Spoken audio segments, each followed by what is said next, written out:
Olá, companheiros. Bem-vindos a mais um estudo aqui na nossa playlist do livro Jesus no Lar. Hoje o nosso título da nossa página é A Escola das Almas e rogamos sempre a Deus, aos benfeitores espirituais e ao Mestre Jesus muita tranquilidade para lermos e refletirmos em torno de assuntos de tão grande relevância que o Espírito Nélio Lúcio nos traz. Ele assim nos diz: congregados em torno do Cristo, os domésticos de Simão ouviram a voz suave e persuasiva do Mestre comentando os sagrados textos. Quando a palavra divina terminou a formosa preleção, a sogra de Pedro indagou inquieta: Senhor, afinal de contas, que vem a ser a nossa vida no lar? Contemplou-a ele significativamente, demonstrando a expectativa de mais amplos esclarecimentos, e a matrona acrescentou: iniciamos a tarefa entre flores, para encontrarmos depois pesada colheita de espinhos. No começo, é a promessa de paz e compreensão. Entretanto, logo após, surgem pedras e dissabores. Reparando que a senhora Galileia se sensibilizara até as lágrimas, deu-se pressa Jesus em responder: o lar é a escola das almas. O templo onde a sabedoria divina nos habilita, pouco a pouco, ao grande entendimento da humanidade. E sorrindo perguntou: que fazes inicialmente as lentilhas antes de servi-las à refeição? E a interpelada respondeu titubeante: naturalmente, Senhor, cabe-me levá-las ao fogo para que se façam suficientemente cozidas. Depois devo prepará-las, tornando-as agradáveis ao sabor.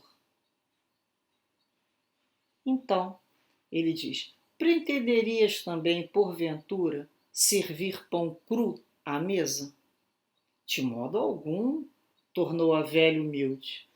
Antes de entregá-lo ao consumo caseiro, compete-me guardá-lo ao calor do forno. Sem essa medida, o divino amigo então considerou: há também um banquete festivo na vida celestial, onde nossos sentimentos devem servir à glória do Pai.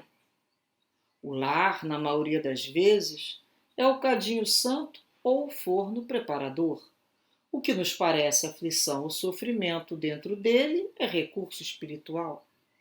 O coração acordado para a vontade do Senhor retira as mais luminosas bênçãos de suas lutas renovadoras, porque somente aí, de encontro um com os outros, examinando aspirações e tendências que não são nossas, observando defeitos alheios e suportando-os, aprendemos a desfazer as próprias imperfeições.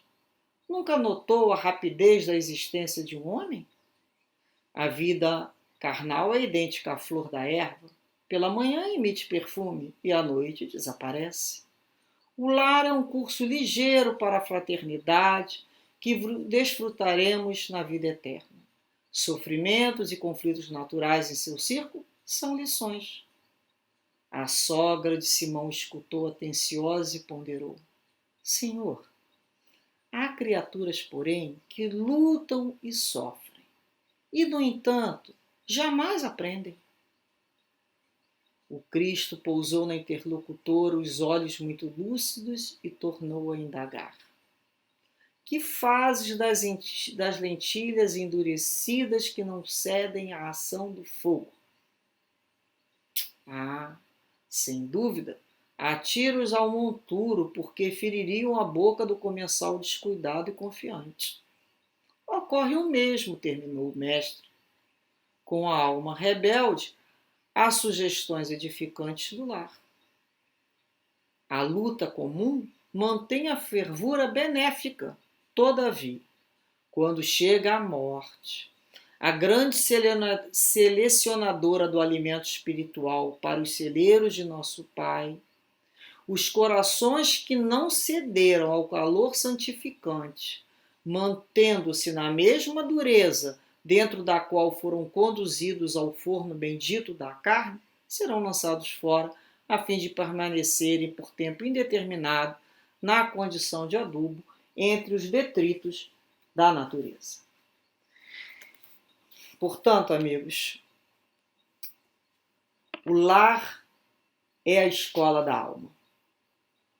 É aqui nesse cadinho, né, purificador, santo, nesse forno, podemos dizer que todos fomos trazidos para o dia a dia. É o burilamento.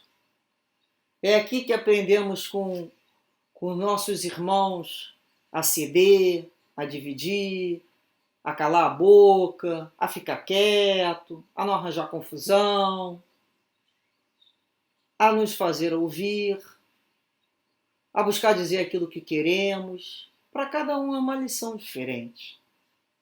Todos nós, quando observamos aspirações e tendências que não são nossas, defeitos alheios, aprendemos a desfazer as nossas próprias imperfeições. Não é assim? Quando a gente vê lá o nosso irmão agindo de uma maneira que a gente não gosta, a gente pensa assim, pô, não vou fazer dessa maneira, porque eu não gostei quando ele fez comigo.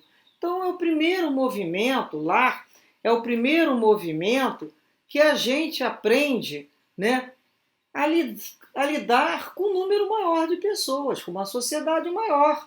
Então ele fala, né, é aqui que pouco a pouco vamos fazer o entendimento da humanidade.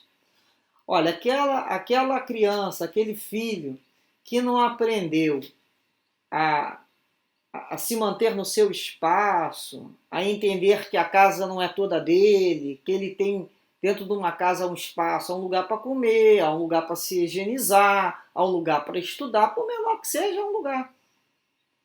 Né? Tem o lugar dele, tem o lugar do irmão dele, tem o do pai, da mãe. Aquele que não aprende a dividir na coletividade, o que acontece?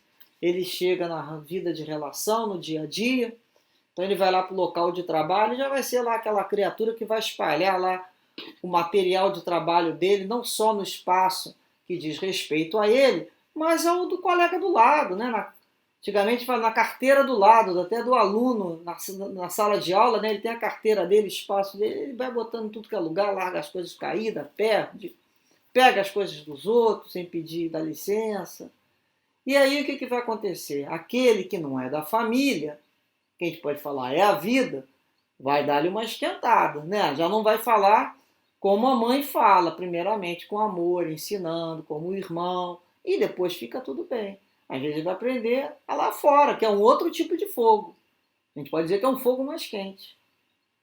Então dentro de casa é natural, porque cada um de nós é um mundo por si só. Cada um de nós que chega a uma casa, esse espírito imortal, ele traz a sua história, traz a sua tendência, traz lá as suas aptidões, traz as suas dificuldades, traz as suas facilidades para dividir com o outro.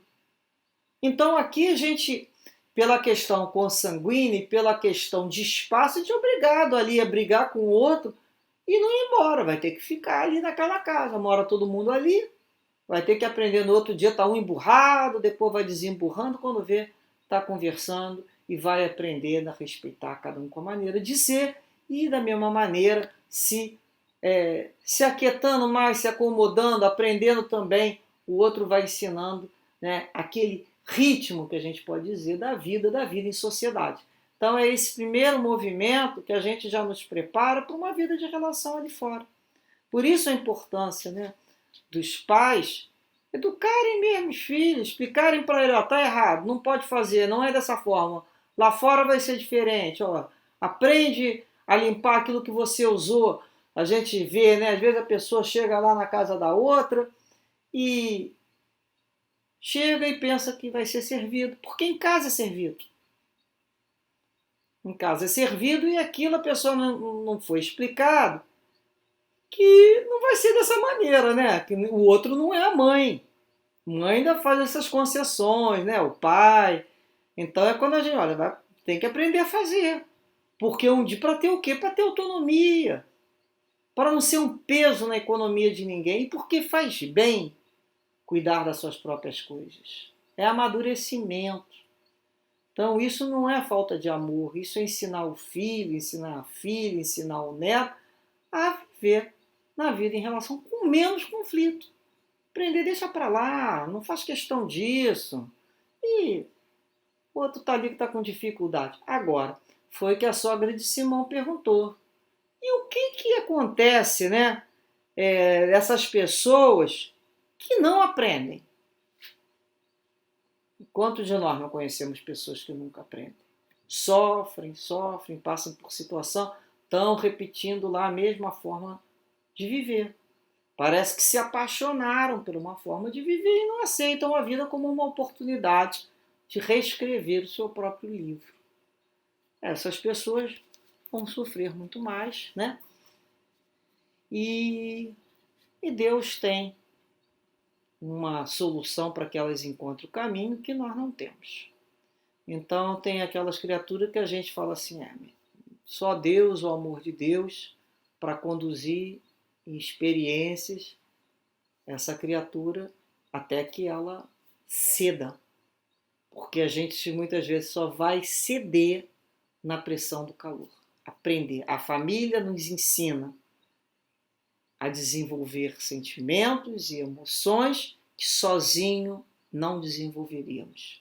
Se não fosse lá o filho, o marido, o irmão, a mãe, a gente não ia lá dividir o pedaço mais gostoso, né, que a gente tem lá de um doce. Mas quando o outro nos pede, nós aprendemos a sermos felizes em dividir, nós ali aprendemos a pensar no outro, nós aprendemos a ser mais solidário, mais fraternos, mais respeitosos. E assim nós vamos crescendo e ampliando os nossos melhores sentimentos. Que possamos, então, nas nossas famílias, buscarmos as lições que irão nos fazer crescer. Que sejamos mais atentos a elas, naquilo que precisamos desabrochar. Que Deus ampare a todos com vibrações de muita paz e muita luz. Graças a Deus.